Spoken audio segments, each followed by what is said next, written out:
लोग ये जानते हैं कि देहात में कि देखो करंट मार देगा, ये नाम सुना होगा।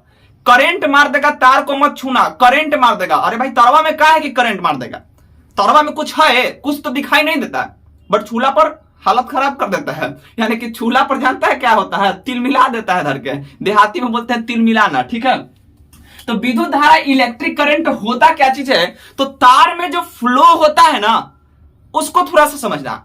अब तरवा में कुछ तो होगा कि हम लोग छूते होंगे तो उसको करंट मारता होगा, हिला के छोड़ देता है। तो तरवा में आवेश प्रवाह होता है, चार्ज वहां पे फ्लो होता है, इलेक्ट्रॉन फ्लो होता है। नमस्कार दोस्तों, स्वागत है आपका कॉन्सेप्ट दुनिया पे। मैं हूं प्रिंस पांडे। कैसे आप लोग? आई होप सभी लोग बेहतर होंगे, सभी लोग अच्छे होंगे।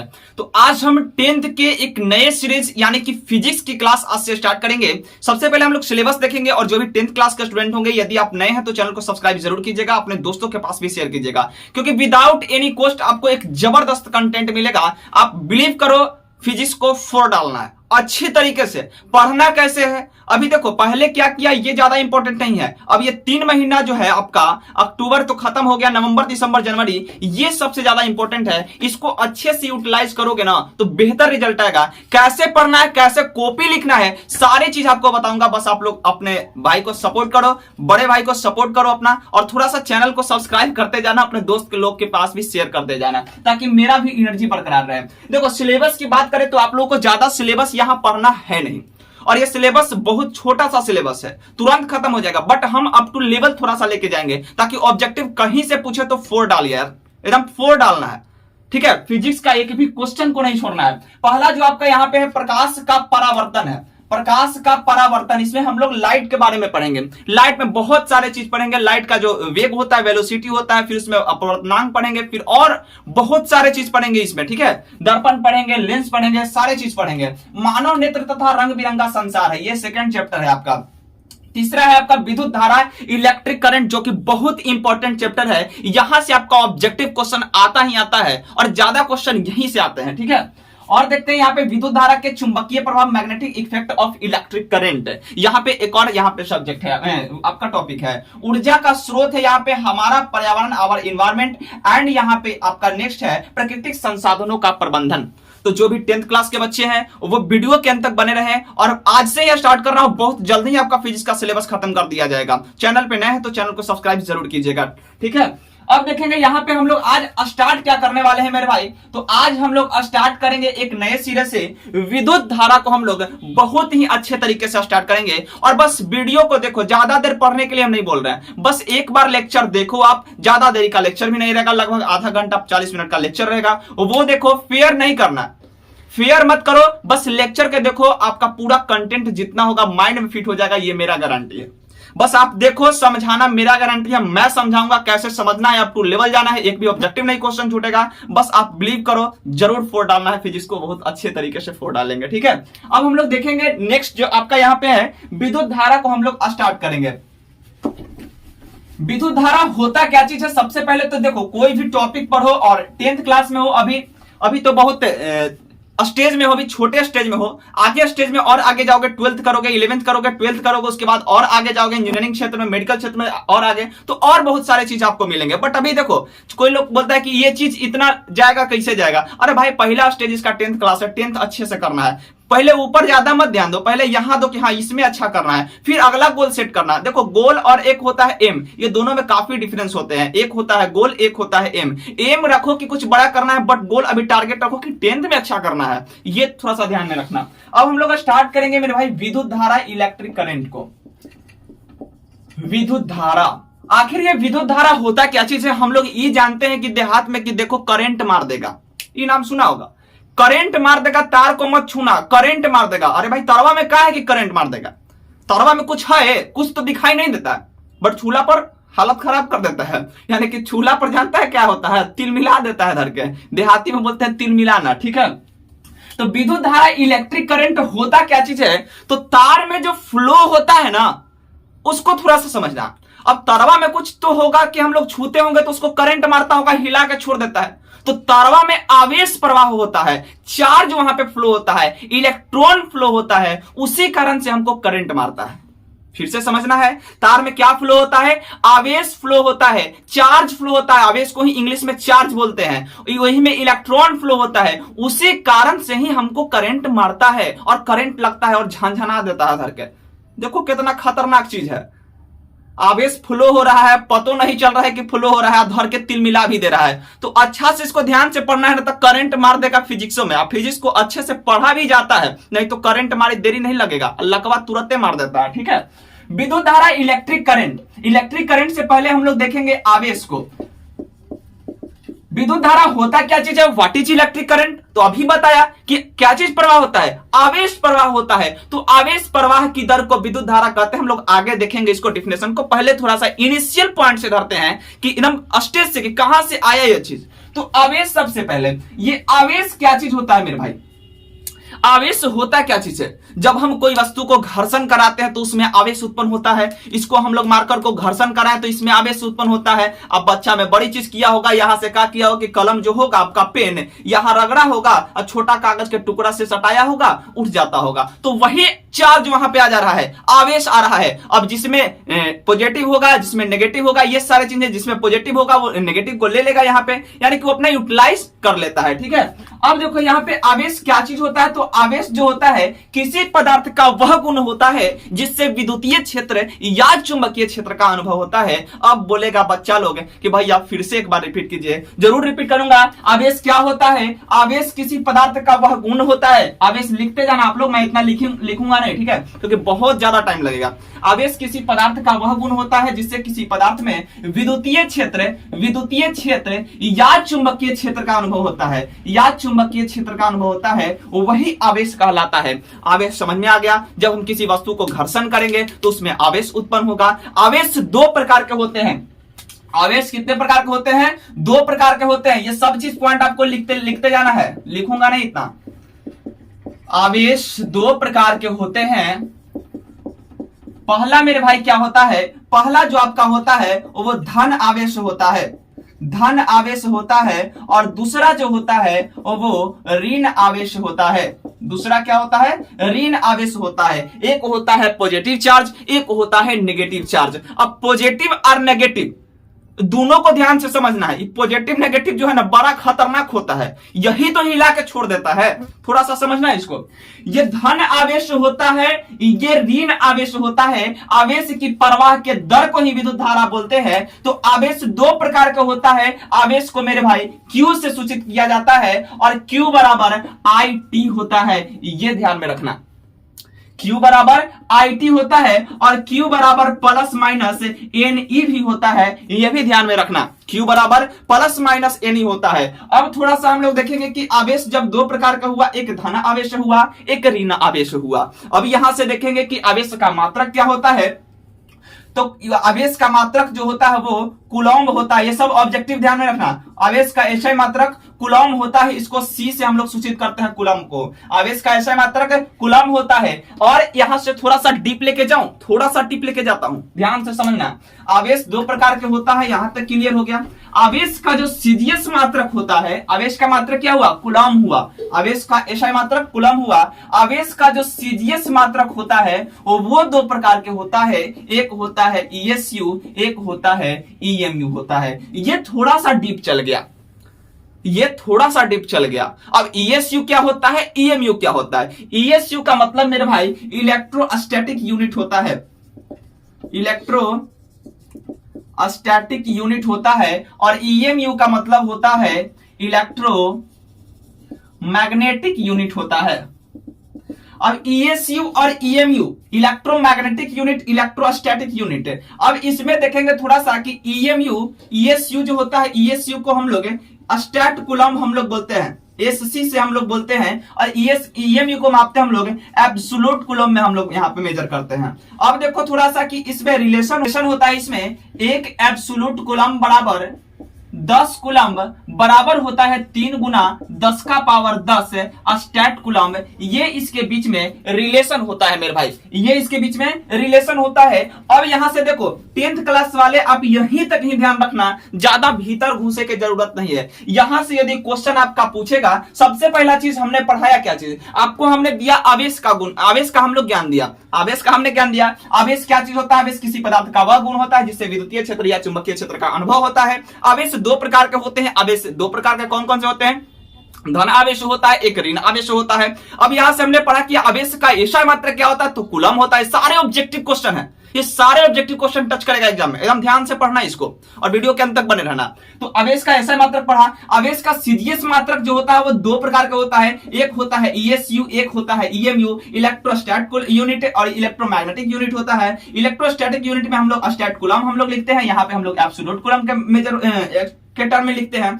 अब जो एक एब्सोल्यूट कूलम्ब होता है वो बराबर होता है 10 कूलम्ब के, और ये बराबर होता है 3 गुना 10 के पावर 10 स्टैट कूलम्ब के। यहीं तक रिलेशन याद रखना, ज्यादा नहीं। क्वेश्चन यहां से पूछ सकता है एक एब्सोल्यूट कूलम्ब बराबर 10 कूलम्ब होता है, तो आपका क्वेश्चन रहेगा कि एक कूलम्ब बराबर कितना एब्सोल्यूट कूलम्ब। तो एक जब एब्सोल्यूट कूलम्ब के बराबर है 10 कूलम्ब, तो यहां से एक कूलम्ब बराबर 1/10 एब्सोल्यूट कूलम्ब नहीं हो जाएगा? अरे भाई ये कुछ नहीं तो गुना में ये जाएगा यहाँ भागा में, तो 10वां यहां लेके चल आते हैं, तो 1/10 एब्सोल्यूट कूलम्ब, 1 कूलम्ब बराबर। समझ में आ गया यहां तक? अब थोड़ा सा हम लोग आगे चलते हैं। इसमें विद्युतीय क्षेत्र विद्युत धारा जो था यहां पे हमने देख लिया। तो आवेश जो होता है स्थिर आवेश के कारण, थोड़ा सा पॉइंट ध्यान रखना, 2 पॉइंट। स्थिर आवेश के कारण क्या होता है? केवल विद्युतीय क्षेत्र उत्पन्न होता है, केवल विद्युतीय क्षेत्र उत्पन्न होता है। बट गतिशील आवेश के कारण,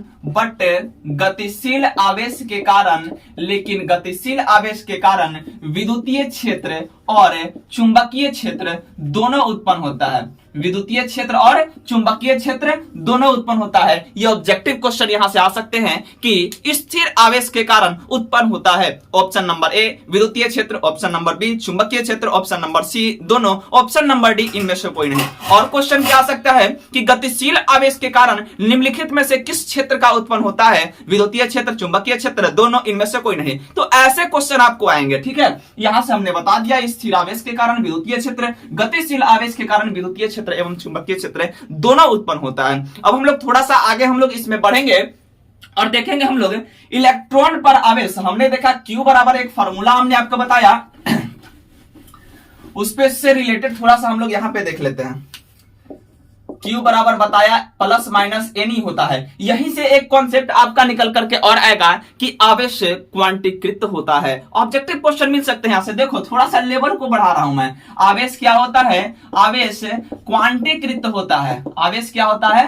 क्वांटीकृत होता है। क्वांटाइजेशन ऑफ चार्ज यहां पे हम लोग पढ़ते हैं। ये 12th लेवल पे थोड़ा सा चल जाता है, 10th वालों को यहां तक डीप नहीं जाना है। तो ये फॉर्मूला केवल याद रखना, Q बराबर प्लस माइनस एन होता है। इसका अर्थ क्या होता है? क्वांटीकृत का अर्थ यही होता है मेरे भाई कि जब भी एक वस्तु से दूसरे वस्तु में चार्ज जा रहा है, जब भी एक वस्तु से दूसरे वस्तु में चार्ज जा रहा है तो पूर्ण गुणज में जाता है, कभी भी आधा अधूरा नहीं जाएगा। यानी कि इसका मतलब ये होता है कि जब हम ये मार्कर से यहां पे हम लोग यहाँ पे बोर्ड पे हम लोग जब घर्षण करा रहे हैं, फ्रिक्शन दे रहे हैं, तो चार्ज यदि इसमें से इसमें ट्रांसफर हो या इसमें से इसमें ट्रांसफर हो तो पूर्ण गुणज में होगा या तो +1 इलेक्ट्रॉन हो जाए, या तो +2 इलेक्ट्रॉन हो जाए, या तो -1 इलेक्ट्रॉन हो जाए, या तो -2 इलेक्ट्रॉन हो जाए। यानी कि +-1 +-2 +-3 के फॉर्म में ही होगा, डॉट डॉट डॉट यहां तक +-n के फॉर्म में जाएगा। लेकिन कभी भी ऐसा रिजल्ट नहीं होगा कि हम लोग को पता चलेगा कि 1.2 इलेक्ट्रॉन इसमें गया,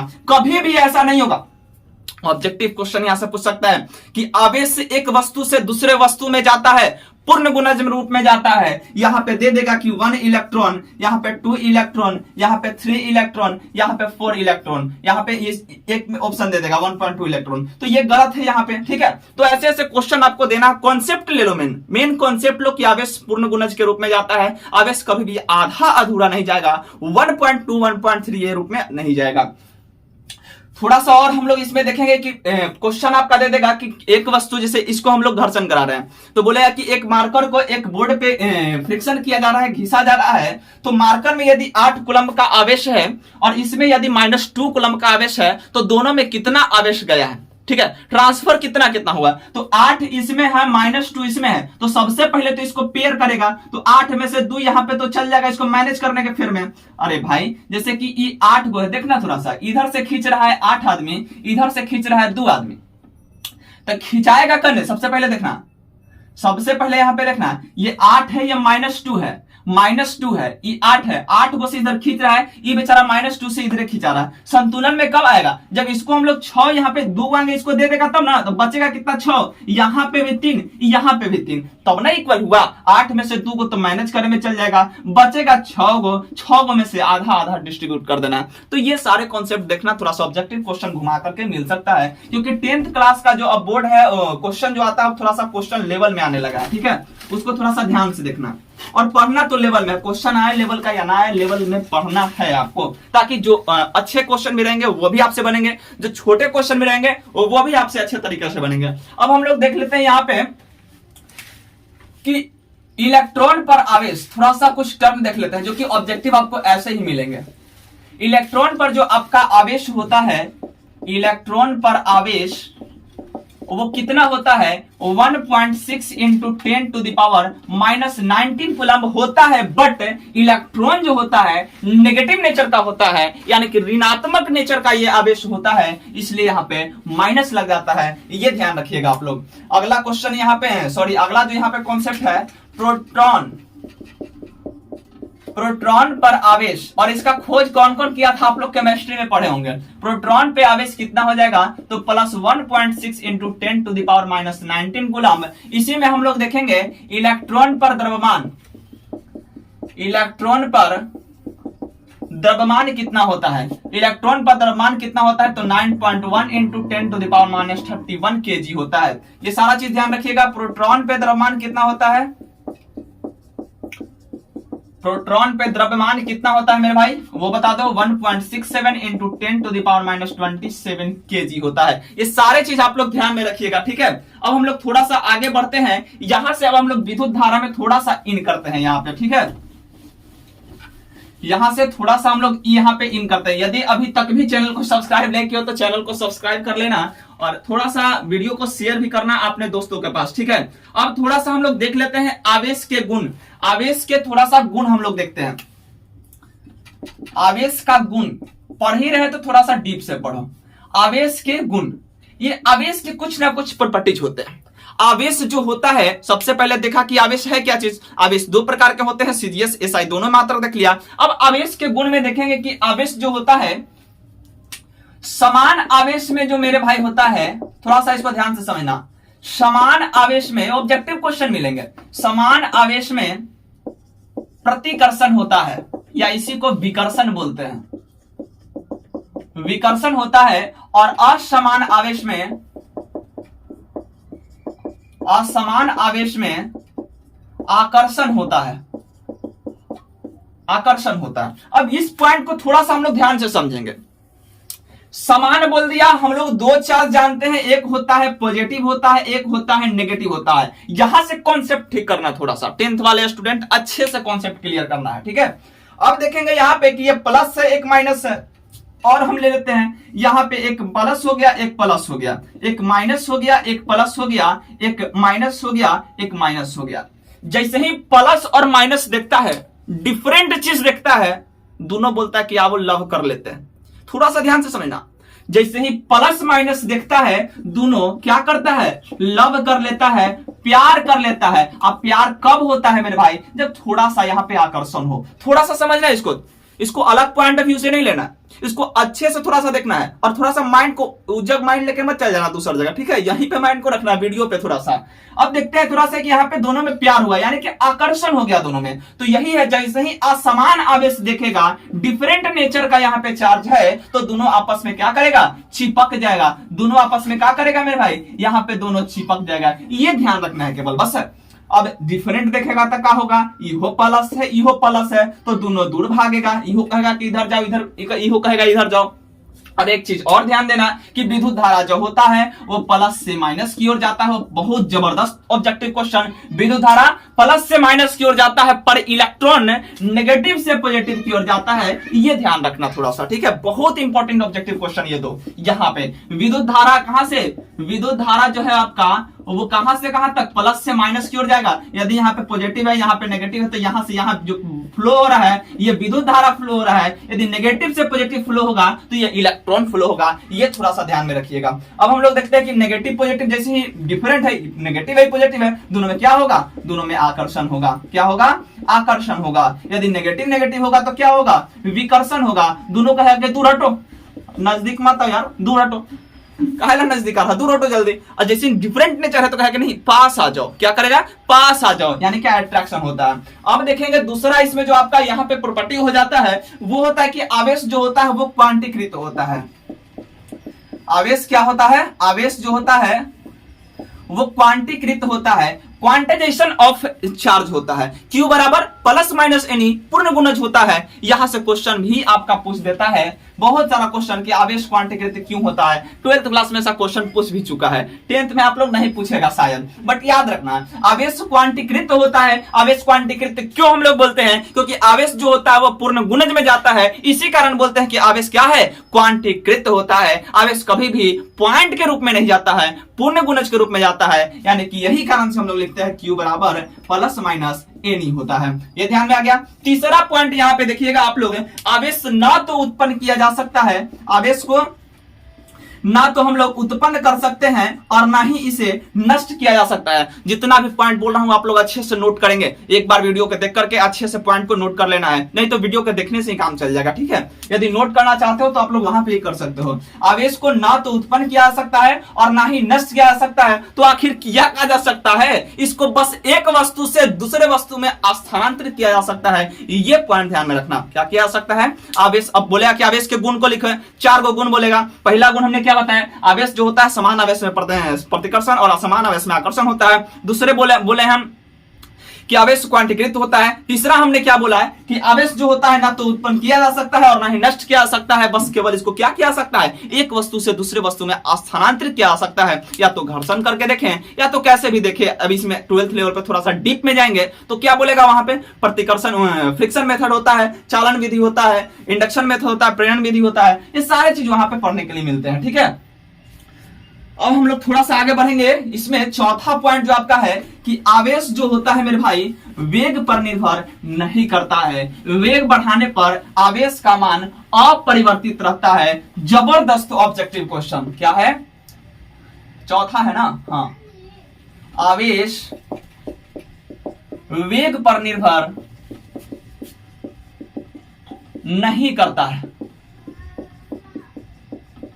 ठीक है। आवेश वेग पर निर्भर नहीं करता है। अब थोड़ा सा आगे देखेंगे कि एक और पॉइंट है आपका पांचवा। 4 ही पॉइंट पूछेगा आपका यदि क्वेश्चन पूछे तो, बट पांचवा भी आप यहां पे तैयार रखना, क्या कि आवेश जो होता है, आवेश पांचवा यहां पे पॉइंट रखना है, थोड़ा सा याद रखना है इसको कि आवेश जो होता है वो द्रव्यमान रहित वस्तु पर उत्पन्न नहीं होता है। यानी कि द्रव्यमान रहित वस्तु, समझना थोड़ा सा इस पॉइंट को, द्रव्यमान रहित वस्तु पर आवेश संभव नहीं है, आवेश संभव नहीं है। यानी कि चार्ज जो है इम्पॉसिबल है भाई, किस पे, द्रव्यमान रहित वस्तु पे। मासलेस जो आपका कोई आपका सबस्टांस वस्तु होगा कोई भी आपका, उस पे नहीं होगा। तो आवेश क्या चीज है, वो द्रव्यमान रहित वस्तु पर संभव नहीं है। द्रव्यमान रहित मतलब जैसे फोटोन, यहां से ऑब्जेक्टिव क्वेश्चन आपका डालेगा कि किस पर चार्ज संभव नहीं है, इलेक्ट्रॉन, प्रोटॉन, पॉजिट्रॉन, फोटोन।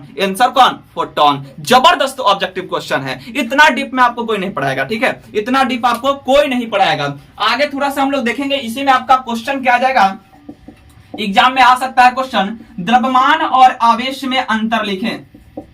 द्रव्यमान और आवेश में अंतर, बहुत जबरदस्त भी आई क्वेश्चन। इसको थोड़ा सा ध्यान से इसको समझना है, थोड़ा सा ध्यान से, एकदम याद हो जाएगा, कुछ ज्यादा समझना नहीं इसमें। देखो द्रव्यमान क्या होता है, हम लोग द्रव्यमान को, पहला पॉइंट है द्रव्यमान धनात्मक होता है। द्रव्यमान क्या होता है, धनात्मक होता है। द्रव्यमान कभी भी नेगेटिव नहीं होता है, द्रव्यमान धनात्मक होता है। बट इसमें हमने पढ़ा कि आवेश धनात्मक और ऋणात्मक दोनों होता है, ये लिख लेना। दूसरा पॉइंट यहां पे क्या हमने देखा कि द्रव्यमान जो होता है, द्रव्यमान वेग पर निर्भर करता है। ये क्या करता है? वेग पे निर्भर करता है, लेकिन ये वेग पर निर्भर नहीं करता है। दूसरा पॉइंट भी यहां से क्लियर हो गया। अब देखेंगे हम लोग तीसरा जो पॉइंट है इसके, कि जो द्रव्यमान होता है वो क्वांटीकृत नहीं होता है। हमने देखा कि आवेश क्वांटीकृत होता है, बट द्रव्यमान जो होता है वो क्वांटीकृत नहीं होता है। ये पॉइंट के रूप में जा सकता है, बट आवेश पॉइंट के रूप में नहीं जा सकता है, पूर्ण गुणज के रूप में ही जा सकता है। बहुत जबरदस्त यहाँ पे वीवीआई क्वेश्चन द्रव्यमान और आवेश में अंतर लिखे, एकदम याद हो गया होगा। पहला चीज क्या चीज? धनात्मक होता है, दूसरा वेग पर निर्भर करता है, तीसरा क्वांटीकृत होता है। इसमें लिखेंगे कि धनात्मक और ऋणात्मक दोनों होता है, वेग पर निर्भर नहीं करता है, और ये क्वांटीकृत होता है। इसमें नहीं होता है क्वांटीकृत, ये क्वांटीकृत होता है आवेश से। ये थोड़ा सा ध्यान में रखना, ठीक है।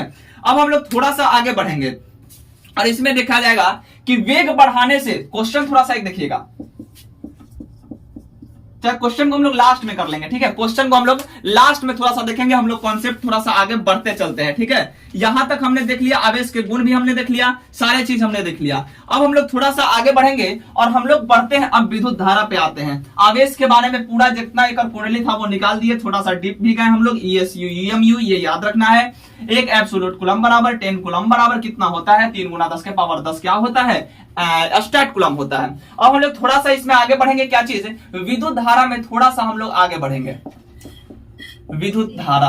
अब आते हैं मेन टॉपिक पे, यहाँ पे व्हाट इज इलेक्ट्रिक करंट। तो इलेक्ट्रिक करंट क्या चीज है? आवेश की प्रवाह की दर को विद्युत धारा कहते हैं। लिखिएगा थोड़ा सा, आवेश की प्रवाह की दर को विद्युत धारा कहते हैं।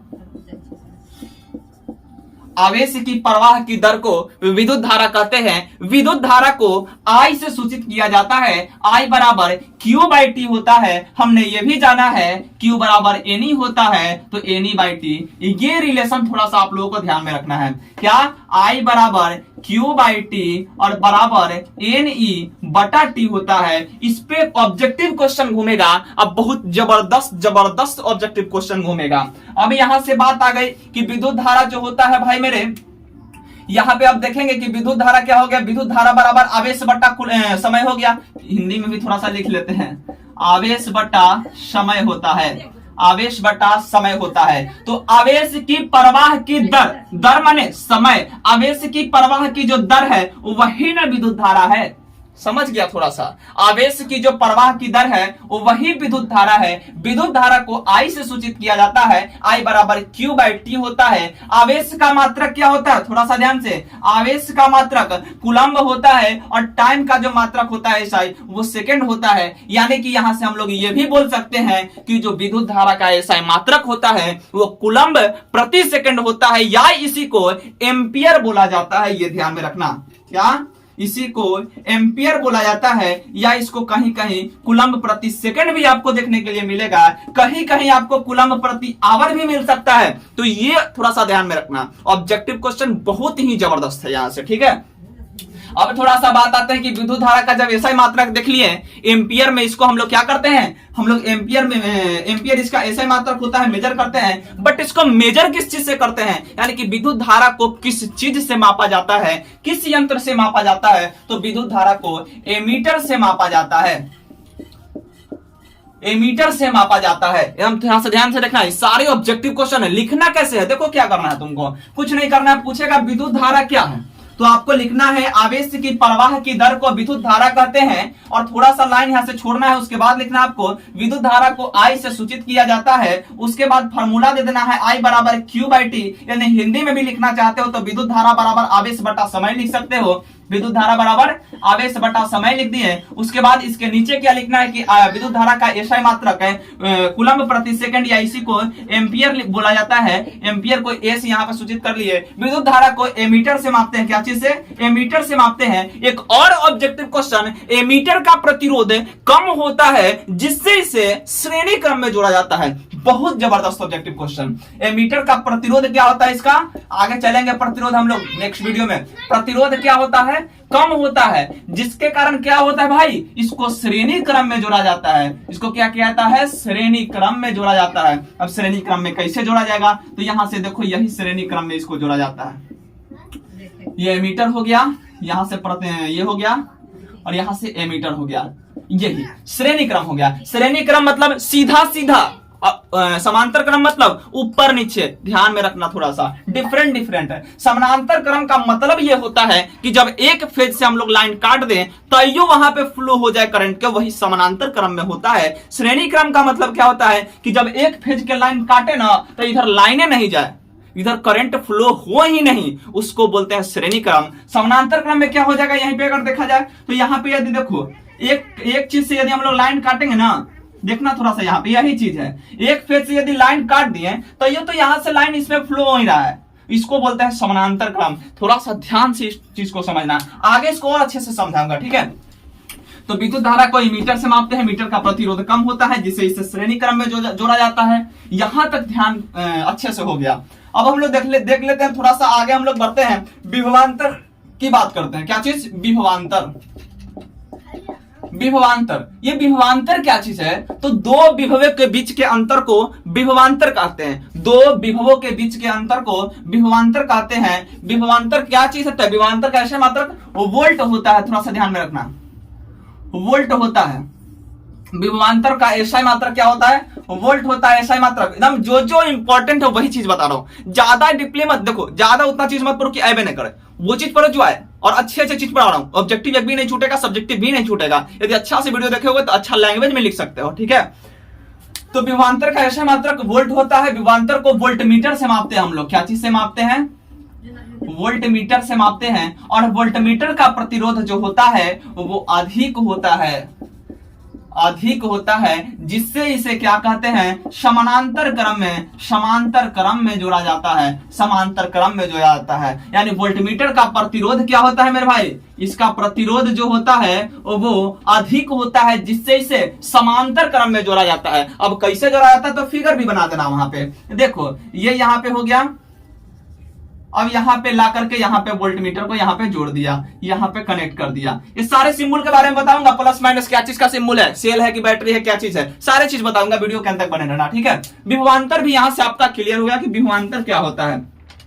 विद्युत धारा भी हम लोग अच्छे से देख ले कि विद्युत धारा क्या होता है। अब इसी में कोई पूछेगा कि थोड़ा सा अगर ऐसी पूछेगा, बोला कि विद्युत परिपथ क्या चीज है। अरे भाई जब चल रहे हो तो उसको रोड बोलते हैं हम लोग, सड़क बोलते हैं। जब हम लोग चल रहे हैं किसी के चलने के रास्ता को ही ना परिपथ बोला जाता है। परिपथ मतलब उससे होकर के जा रहा है। तो विद्युत धारा जिस पथ से होकर के गुजरती है उसी को विद्युत परिपथ बोलते हैं। ये डिफ्लेशन बहुआ वाला है एकदम। विद्युत परिपथ, विद्युत जिस पथ से होकर विद्युत धारा प्रवाहित होती है उसी को विद्युत परिपथ बोलते हैं। और विद्युत क्षेत्र क्या चीज होता है, विद्युतीय क्षेत्र। तो विद्युतीय क्षेत्र क्या चीज होता है, थोड़ा सा उसको समझिएगा। तो विद्युतीय क्षेत्र से तात्पर्य वैसे क्षेत्र से है जहां विद्युतीय बल, जहां विद्युतीय क्षेत्र क्या चीज है, थोड़ा समझेंगे इसको, सॉरी। विद्युतीय क्षेत्र, तो विद्युतीय क्षेत्र से तात्पर्य वैसे क्षेत्र से है जहां के कारण बल का अनुभव होता है। विद्युतीय क्षेत्र को ई से सूचित करते हैं, इलेक्ट्रिक फील्ड ही ना होता है, ई से सूचित करते हैं। देखो जब करंट फ्लो करता है ना मेरे भाई, जब करंट फ्लो करता है तो इसी तार के जो इर्द गिर्द होते हैं विद्युतीय क्षेत्र का निर्माण होता है। और यहीं पे आवेश के कारण ही बल का अनुभव होता है। तब ना भीरी गेला पे कोई कहता है कि भीरी मत जाना, 11,000 वाला एकदम खींच लेता, कहता है ना कि 11,000 वाला एकदम सटा लेगा। काहे सटा लेगा, कुछ तो जरूर होगा, वहां पे फोर्स कार्य करता है, फोर्स वहां पे होता है आवेश के कारण, और वही होता है इलेक्ट्रिक फील्ड। यानी इलेक्ट्रिक फील्ड क्या होता है, विद्युतीय क्षेत्र से तात्पर्य वैसे क्षेत्र से है जहां आवेश के कारण, आवेश के प्रवाह की दर को ही विद्युत धारा बोलते हैं। तो यहाँ पे आवेश ही फ्लो हो रहा है, तो जहां आवेश के कारण बल का अनुभव होता है वही विद्युतीय क्षेत्र कहलाता है। विद्युतीय क्षेत्र को ई से सूचित करते हैं, ई बराबर एफ बटा क्यू होता है। यानी कि विद्युतीय क्षेत्र का एसआई मात्रक न्यूटन पर कूलम्ब होता है। ये थोड़ा सा ध्यान में रखना।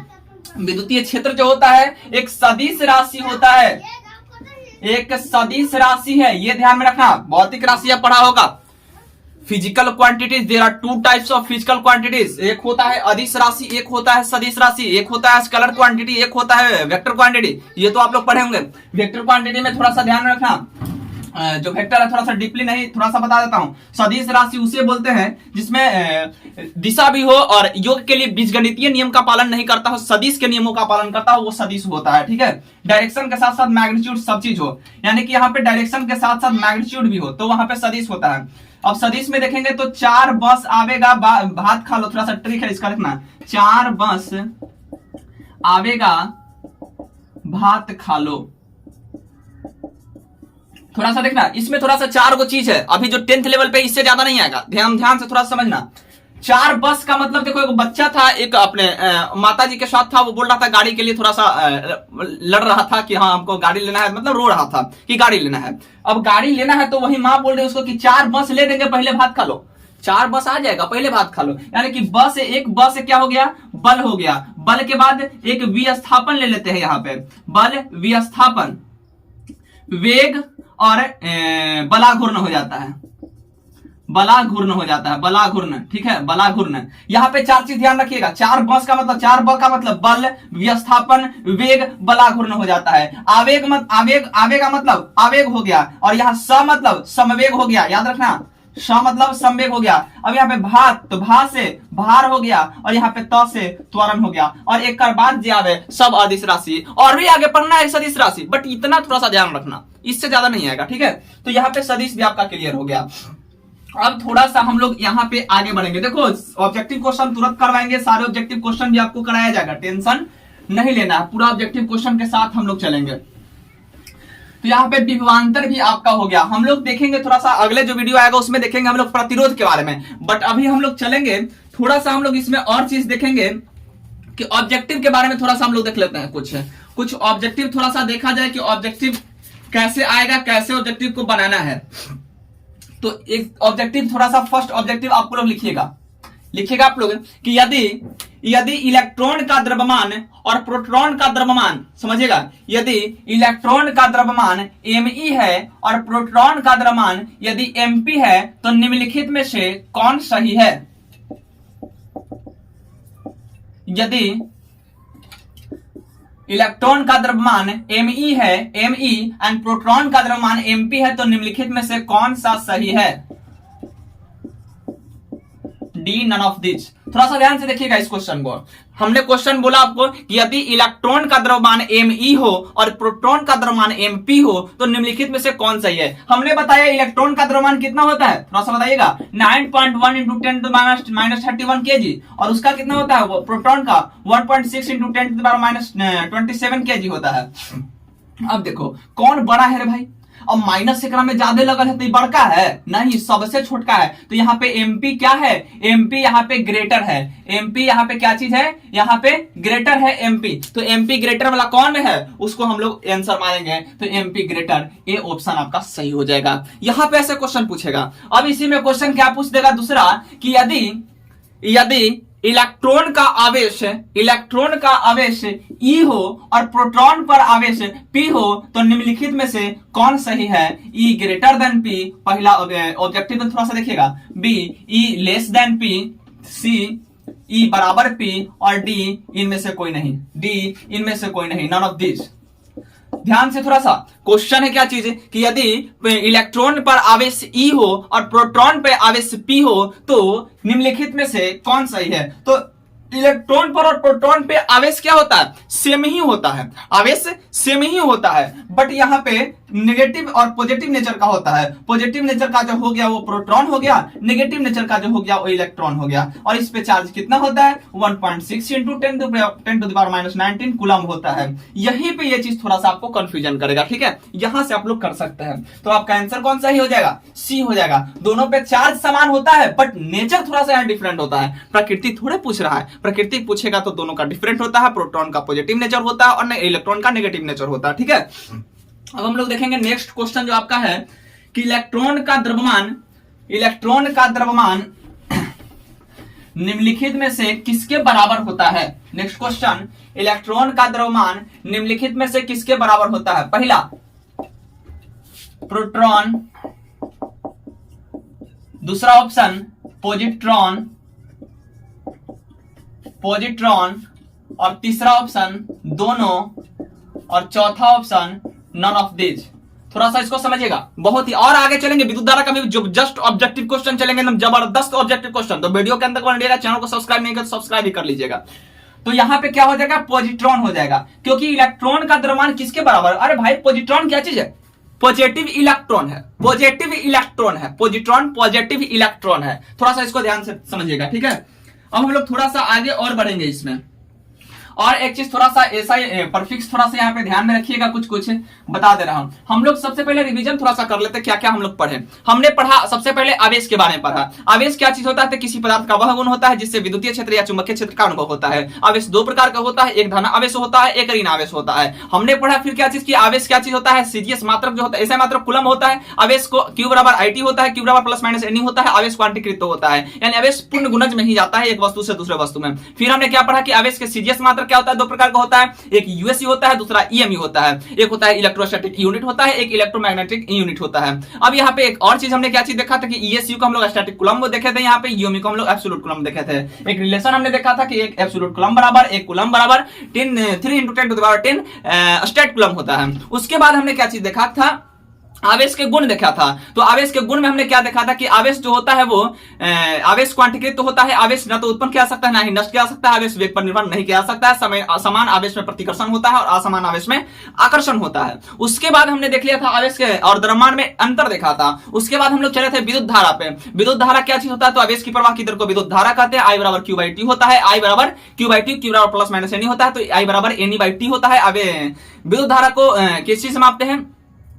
और यहाँ पे एक चीज और देखे थे, आवेश में थोड़ा सा याद रखिएगा कि स्थिर आवेश के कारण विद्युतीय क्षेत्र और गतिशील आवेश के कारण विद्युतीय और चुंबकीय दोनों क्षेत्र उत्पन्न होता है। उसके बाद हम लोग विद्युत धारा में आए थे, तो आवेश की प्रवाह की दर को विद्युत धारा बोलते हैं और आवेश की प्रवाह की विद्युत धारा बोलते हैं। विद्युत धारा का SI मात्रक क्या होता है? एम्पियर होता है। कूलम प्रति सेकंड भी उसको बोलते हैं। विद्युत धारा को एमीटर से मापते हैं। एमीटर का प्रतिरोध कम होता है जिससे उसे श्रेणी क्रम में जोड़ा जाता है। फिर उसके बाद हमने देखा था विभवांतर को देखा था। विभवांतर क्या चीज था? तो विभवांतर दो विभवों के बीच के अंतर को विभवांतर बोलते हैं। विभवांतर का SI मात्रक वोल्ट होता है। विभवांतर को वोल्टमीटर से मापते हैं। वोल्टमीटर का प्रतिरोध अधिक होता है जिससे उसे समानांतर क्रम में जोड़ते हैं। यहां तक हमने देख लिया था। उसके बाद विद्युत परिपथ देखा, उसके बाद विद्युतीय क्षेत्र देखा। विद्युतीय क्षेत्र को इसे सूचित करते हैं न्यूटन प्रति कूलम, इसका SI मात्रक होता है। बहुत इंपॉर्टेंट क्वेश्चन है यहाँ पे। तो इतना चीज हमने देख लिया। अब थोड़ा सा देखते हैं कुछ SI परफिक्स, जो कि आपका ऑब्जेक्टिव बनता है। 2017 में एक ऑब्जेक्टिव यहां से आया था। अगर पूछ दे यहाँ पे 1 सेंटी बराबर 1 सेंटीमीटर, तो 10⁻⁻2 मीटर हो जाता है। एक यहाँ पे मिलीमीटर बोलेगा तो 10⁻³ मीटर होता है। एक यहाँ पे यदि माइक्रोमीटर बोलेगा तो 10⁻6 होता है। एक माइक्रो 10⁻6 याद रखना है। एक माइक्रो 10⁻6 हो जाता है, ठीक है। अब एक यहाँ पे यदि नैनो बोलेगा, एक यहाँ पे नैनोमीटर बोलेगा तो यहाँ पे 10⁻9 होता है। एक यदि पिकोमीटर,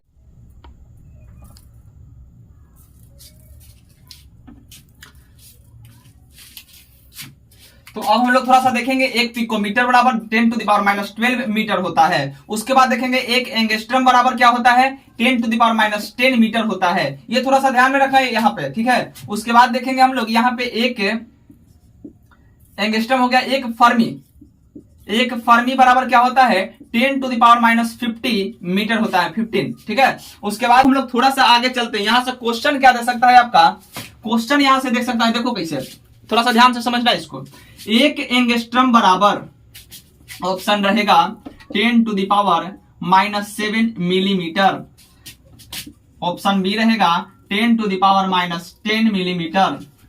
ऑप्शन सी रहेगा 10⁻⁻5 सेंटीमीटर। ऑप्शन डी रहेगा नन ऑफ दिस। बताओ कौन सही है? एक एंगस्ट्रम निम्नलिखित में से किसके बराबर है? अब देखो बराबर करना है, हमको देखना है कि एक एंगस्ट्रम है। एक एंगस्ट्रम बराबर होता कितना है? तो 10⁻⁻10 मीटर होता है। अब -10 कहां से आएगा भाई? तो हम देख रहे हैं कि हम -7 तो है, लेकिन मिलीमीटर में हम जानते हैं कि मिलीमीटर जैसी लगेगा तो -3 यहाँ पे आ जाएगा एगो। अब -3 जैसी आया, बेस सेम हो जाएगा, 10⁻³ आया तो बेस सेम होगा तो गुना में पावर जुट जाएगा। 7 और 3 10, तब -10 यहाँ पे आ जाएगा। अब हम जानते हैं कि एक एंगस्ट्रम बराबर 10⁻−10 मीटर होता है। ध्यान से समझना क्या था यहाँ पे मिलीमीटर था। एक मिलीमीटर बराबर 10⁻³ मीटर होता है। ध्यान से देखना थोड़ा सा। तो एक मिलीमीटर जैसी लगल होगा, मिली के जगह पे क्या लाना है? 10⁻³ तो लगबे करेगा, 10⁻³ लग गया। अब यहाँ पे बेस सेम है तो गुना में पावर जुट जाएगा, -7 -3 -10 आ जाएगा। यही चीज बना है ये, तो यही आंसर आपका ये हो गया। इस सब में देखो तो -10 यहाँ पे भी आया, -3 जो आएगा तो -13 हो जाएगा। यहाँ पे तो देखो होगा नहीं होगा, तो यही चीज है आपका। यहाँ से इसका खेल थोड़ा सा समझना, ये याद कर लेना। डायरेक्ट ऑब्जेक्टिव क्वेश्चन भी आपको डायरेक्ट मिलेगा, एकदम डायरेक्ट आ जाएगा, ठीक है। तो यही तक आप थोड़ा सा देखिएगा। और हम थोड़ा सा आगे हम लोग चलते हैं। इसमें देखेंगे हम लोग, थोड़ा सा और आगे चलेंगे और ऑब्जेक्टिव क्वेश्चन जो था आपका वहां पे हम लोग चलते हैं, ठीक है। ऑब्जेक्टिव क्वेश्चन कुछ देख लेते हैं। वहां पे करंट से जो ऑब्जेक्टिव क्वेश्चन था I बराबर Q/T, वहां से कुछ क्वेश्चन है और भी क्वेश्चन कुछ है, तो वहां पे हम लोग देखेंगे और बहुत ही बेहतरीन क्वेश्चन है, तो थोड़ा सा आप लोग वीडियो के अंत तक बने रहिएगा। Q बराबर प्लस माइनस हम लोग एनी देखे थे, ये थोड़ा सा याद रखिएगा। I बराबर Q/T होता है, ये थोड़ा सा ध्यान रखिएगा। क्वेश्चन यहां से पूछेगा आपका, एक चीज और पूछेगा, बोलेगा कि 1 एम्पियर को परिभाषित करें, 1 एम्पियर को परिभाषित करें। तो हम लोग जानते हैं विद्युत धारा बराबर होता है I बराबर, इसको मिटा लेते हैं थोड़ा सा ऊपर वाला, उसके बाद हम लोग देखते हैं। विद्युत धारा बराबर होता है I बराबर Q/T होता है, और I को हम लोग एम्पियर में मापते हैं, तो 1 एम्पियर बराबर 1 कूलम बटा 1 सेकंड हम लिख सकते हैं। अब काहे लिख सकते हैं, अरे भाई कूलम इसका ऐसा ही मात्रक है, इसका सेकंड है, इसका एम्पियर है, लिख दिए, कोई दिक्कत नहीं है। उसके बाद यहाँ पे एक चीज और देखना है आपको। अब बोल रहा है कि 1 एम्पियर को परिभाषित करें, तो हम लोग बोल सकते हैं कि जब किसी तार से, जब किसी चालक से 1 कूलम की धारा 1 सेकंड तक प्रवाहित हो, जब किसी चालक से 1 कूलम्ब का आवेश, धारा नहीं आवेश, जब किसी चालक तार से 1 कूलम्ब का आवेश 1 सेकंड में प्रवाहित हो, तब 1 एम्पियर की धारा वहां पर प्रवाहित होती है, वही ना 1 एम्पियर होता है। देखो डिफिनेशन कुछ है नहीं, फार्मूला यदि है ना तो डिफिनेशन आराम से क्लियर है। I बराबर Q/T फार्मूला रखना है, आवेश होता है Q, T होता है आवेश की प्रवाह की दर को विद्युत धारा बोलते हैं, सिंपल सा डिफिनेशन। 1 कूलम्ब आवेश प्रति सेकंड यदि किसी चालक से प्रवाहित हो रहा है तो वही 1 एम्पियर होता है। यहाँ पे जो काम है आपका वो तमाम हो गया। अब थोड़ा सा हम लोग इसी में हम लोग आगे ऑब्जेक्टिव क्वेश्चन देखेंगे।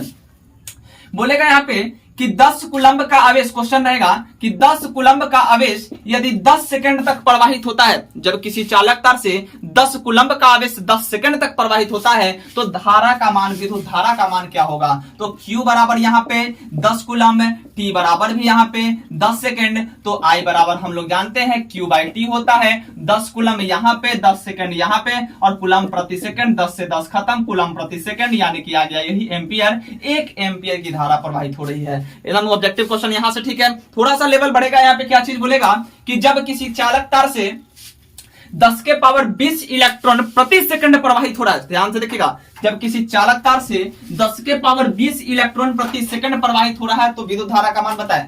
सब आंसर इसका देखिएगा, 10 के पावर 20 इलेक्ट्रॉन कितना, तो n बराबर 10 के पावर 20, हम लोग पढ़े हैं I बराबर Q/T बराबर N बटा T, यही फॉर्मूला थोड़ा सा ध्यान रखना है। इसी पे चल रहा है ऑब्जेक्टिव क्वेश्चन और आपका न्यूमेरिकल क्वेश्चन। तो जब किसी चालक तार से 10 के पावर 20 इलेक्ट्रॉन आपका गुजर रहा है, तो धारा का मान प्रति सेकंड गुजर रहा है, तो T बराबर यहाँ पे 1 सेकंड लेना है, तो I का मान क्या चीज होगा, तो I बराबर Q/T होता है, Q बराबर N होता है और N/T होता है। ये चीज हो गया थोड़ा सा यहाँ पे।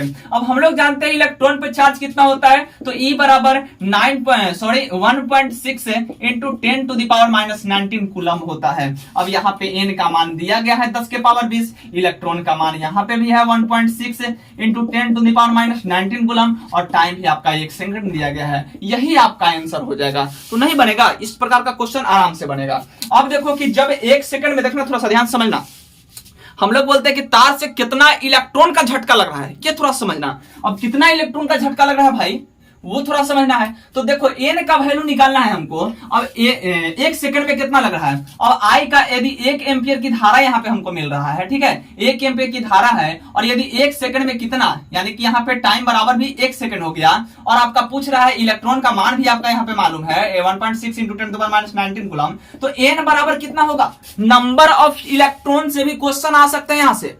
यानी कि 1 एम्पियर की धारा यदि किसी चालक तार से प्रवाहित हो रहा है, तो बताए कि कितना इलेक्ट्रॉन प्रवाहित हो रहा है, कितना इलेक्ट्रॉन का झटका लगेगा उस जगह। यहाँ थोड़ा सा ध्यान समझना, कुछ नहीं करना है, जहां पर n है उसको इधर लेके चलाओ, यानी I बराबर N बटा T लिख सकते हैं। n का मान निकालना है, तिरछा तिरछी गुना करो, तो Ne बराबर IT हो जाएगा, n बराबर IT बटा E हो जाएगा, यानी कि I का मान 1 और यहाँ पे T का मान भी 1, यहाँ पे इसका मान 1.6 इंटू 10⁻⁻19 कूलम। इसको सोल्व करेगा मेरे भाई 6.25 इंटू 10⁻18 कूलम, यहाँ पे आपका आंसर चलेगा। तो यही चीज है, थोड़ा सा आपका बहुत जबरदस्त ऑब्जेक्टिव क्वेश्चन ये वाला आता है, हम ध्यान से समझना इसको, ठीक है। उसके बाद थोड़ा सा हम लोग और आगे देखेंगे इसमें, और चलते हैं हम लोग ऑब्जेक्टिव, एक और अच्छे ऑब्जेक्टिव लेकर के हम लोग चलते हैं थोड़ा सा, ठीक है। बहुत बेहतरीन बेहतरीन ऑब्जेक्टिव लेकर के चलेंगे हम लोग और बहुत अच्छे से इसको खत्म किया जाएगा। थोड़ा सा एक और ऑब्जेक्टिव आप लोग लिखिएगा, बहुत ही अच्छा ऑब्जेक्टिव है ये। थोड़ा सा, एक वस्तु पर 8 कूलम्ब आवेश है और दूसरे पर -6 कूलम्ब आवेश है। एक वस्तु पे 8 कूलम्ब आवेश है, दूसरे पे -6 कूलम्ब आवेश है, तो दोनों को एक दूसरे से यदि सटा करके हटा लिया जाता है, समझना, एक वस्तु पे 8 कूलम्ब का आवेश है और एक पे -6 कूलम्ब आवेश है, एक पे -6 कूलम्ब, ये बताए हैं हम। दोनों को यदि सटा के हटा लिया जाता है तो बताए कितना कितना आवेश इस पे रहेगा। तो 8 ही -6 है, पहले तो इसको 6 से पेयर करेगा, तो यहाँ 2 बचा, यहाँ कुछ नहीं बचा, तो इसको अभी एगो ट्रांसफर करेगा, यानी 1 कूलम्ब का आवेश दोनों पर हो जाएगा। यही 1 कूलम्ब आपका आंसर हो जाएगा। ठीक है, आगे थोड़ा सा देखिएगा और थोड़ा सा, जब 2 आवेशित वस्तु को एक दूसरे से सटाते हैं तो निम्नलिखित में क्या संरक्षित होता है? तो आवेश जो होता है वो संरक्षित होता है। आवेश ना तो उत्पन्न किया जा सकता है और ना ही उसको नष्ट किया जा सकता है, यानी केवल एक वस्तु से दूसरे वस्तु में स्थानांतरित किया जा सकता है। ठीक है, अब हम लोग नेक्स्ट थोड़ा सा इसमें देखेंगे, साबुन के बुलबुले को, बहुत जबरदस्त क्वेश्चन, साबुन के बुलबुले को यदि ऋण आवेशित किया जाता है तो उसका आकार क्या होगा? यदि साबुन के बुलबुले को ऋण आवेशित किया जाता है तो उसका आकार क्या होगा? ऑप्शन नंबर ए बढ़ जाएगा, ऑप्शन नंबर बी घट जाएगा, ऑप्शन नंबर सी बढ़ भी सकता है और घट भी सकता है, option number D none of these हो जाएगा। जब साबुन के बुलबुला को ऋण आवेशित कर रहा है, समझना थोड़ा सा, इस साबुन का बुलबुला है, इसको ऋण आवेशित कर रहे हैं, तो समझना जब ऋण आवेशित करेंगे हम लोग, तो ऋण आवेशित यदि ऊपर और नीचे दोनों यदि ऋण आवेशित करेगा तो माइनस माइनस में क्या होगा? रिपल्सन ना हो जाएगा, और रिपल्सन होने के मतलब क्या? बुलबुला थोड़ा सा इंक्रीज कर जाएगा, बढ़ जाएगा, तो आपका बढ़ जाएगा। जबरदस्त आंसर हो जाएगा। यहाँ पे थोड़ा क्या हो जाएगा? बढ़ जाएगा। यहाँ पे थोड़ा क्या होगा? बढ़ जाएगा यहाँ पे। ठीक है, और वेग बढ़ाने से द्रव्यमान का मान, यदि वेग को बढ़ाएंगे तो द्रव्यमान का मान क्या होगा? बढ़ेगा या घटेगा? तो यहाँ पे द्रव्यमान का मान क्या होगा? बढ़ जाएगा। बट वेग बढ़ाने से आवेश का मान अपरिवर्तित रहता है, क्योंकि आवेश वेग पे निर्भर नहीं करता है। ये यहाँ से ऑब्जेक्टिव क्वेश्चन आपका आ सकता है। ठीक है, तो यहां से सारे ऑब्जेक्टिव क्वेश्चन लगभग यहाँ पे करा दिया गया है। और भी यदि कोई क्वेश्चन होगा तो हम जरूर इसमें करवाएंगे, और जो नेक्स्ट वीडियो आपका आएगा वो हम प्रतिरोध पे लेके आएंगे, और थोड़ा सा कुछ सिंबल इसमें है जो पूछा जाता है, वो सिंबल से हम स्टार्ट करेंगे थोड़ा सा। ठीक है, और नहीं तो सिंबल को अभी ही बता कर इसको खत्म कर दिया जाए। ठीक है, सिंबल को थोड़ा सा अभी ही बता करके इसको खत्म कर दिया जाए, वही ठीक रहेगा। ठीक है, एक होता है आपका पूछेगा जोन जोन चलेंगे, एक होता है सेल, और दूसरा पूछेगा बैटरी का सिंबल, और तीसरा पूछेगा आपका ऑन स्विच का, यानी स्विच ऑन जो रहेगा उसका पूछेगा, और चौथा पूछेगा ऑफ स्विच का, यानी कि बंद स्विच, ऑफ स्विच का पूछेगा, बंद स्विच का, पांचवा पूछेगा बंद प्लग का, और छठा पूछेगा खुला प्लग, और सातवां पूछेगा आपका यहाँ पे प्रतिरोध, उसके बाद पूछेगा एमीटर, उसके बाद पूछेगा वोल्टमीटर। बस इतना ही आप यदि ध्यान में रखते हो तो आपका पूरा बन जाएगा अच्छे से। सेल को देखो कैसे हम लोग संकेत, ये हो गया, इसका नाम हो गया उपकरण का नाम हो गया, ये इसका संकेत हम यहाँ पे लिख रहे हैं। ये आपका पूछ सकता है, 2-4 को दे देगा कि निम्नलिखित में से इसका संकेत लिखे, तो ये दे सकता है इसे। ठीक है, अब इसको सेल को कैसे हम लोग डिनोट करेंगे भाई? तो सेल जो होता है, देखना, ये एगो बड़का पाई, एगो छोटका पाई। ये जो बड़का रहेगा, जो भाई बड़ा रहेगा वो तो पॉजिटिव है यहाँ पे, और जो छोटका है वो नेगेटिव रहता है, ध्यान रखना। बैटरी क्या होता है कि जब दो या दो से अधिक सेल को जब हम एक साथ जोड़ देते हैं वही बैटरी होता है। आगे हम लोग पढ़ेंगे इसको, यानी कि यहाँ पे एक, यहाँ पे ये हो गया, और इसी में हम लोग यदि जोड़ते चल जाएंगे, 1 सेल, 2 सेल, 3 सेल, और यहाँ पे ये हो गया, यानी कि दूसरे से करंट यहाँ पे फ्लो कर रहा है, ये प्लस हो गया, ये माइनस हो गया। ठीक है, ऑन स्विच कह रहा है, स्विच जब ऑन रहेगा और स्विच ऑफ रहेगा, उस समय स्विच ऑन रहेगा तो ये देखना, यहाँ पे स्विच ऑन रहेगा तो ये दोनों सटल रहेगा, ये दोनों सटल है। यहाँ पे स्विच ऑन यदि है तो ये दोनों क्या चीज है? सटल है, यहाँ पे ये सटल है। अगर स्विच ऑफ की बात कर रहा है तो ये वाला देखना थोड़ा सा, ये यहाँ पे हटा हुआ है, और ये भी यहाँ पे हटा हुआ है। टिप टॉप वाला सिस्टम देखा होगा ना घर में, प्लग वाला, सॉरी स्विच वाला टिप टॉप, जब ऊपर से टिपते हैं तो यह सट जाता है, सट जाता है तो ऑन हो जाता है, और अगर हट जाता है तो यही ऑफ हो जाता है। बंद प्लग मतलब यहाँ पे कुछ ना कुछ चाबी यहाँ पे लगा हुआ है कि ये बंद प्लग का हो गया। खुला प्लग मतलब इसे खुला प्लग का हो गया। ये प्रतिरोध है तो प्रतिरोध अभी हमने बताया प्रतिरोध का होता है। और एमीटर जो होता है, एमीटर का ऐसे होता है, यहाँ पे प्लस यहाँ पे माइनस, और वोल्ट मीटर का जो होता है भी से हम लोग यहाँ पे लिखते हैं ये प्लस माइनस। तो यहाँ पे एक और क्वेश्चन यहाँ पे पूछ सकता है आपको कि क्या पूछ सकता है कि निम्नलिखित में से किसमें धनात्मक एवं ऋणात्मक सिरा नहीं होता है? तो प्रतिरोध में नहीं होता है। बस भाई मेरे यहीं पे वीडियो का अंत करते हैं। नेक्स्ट जो वीडियो लाऊंगा प्रतिरोध का, बहुत ही जबरदस्त वीडियो। यदि आप लोग बोलोगे कि लिख दीजिए तो यहाँ पे लिख करके वीडियो बना दूंगा, बट ऐसे ही अच्छा रहेगा, थोड़ा सा जल्दी सिलेबस खिंचा जाएगा। ठीक है, तो बस भाई वीडियो का यहीं पे एंड करते हैं। थैंक यू मेरे भाई, जय हिंद मेरे दोस्त।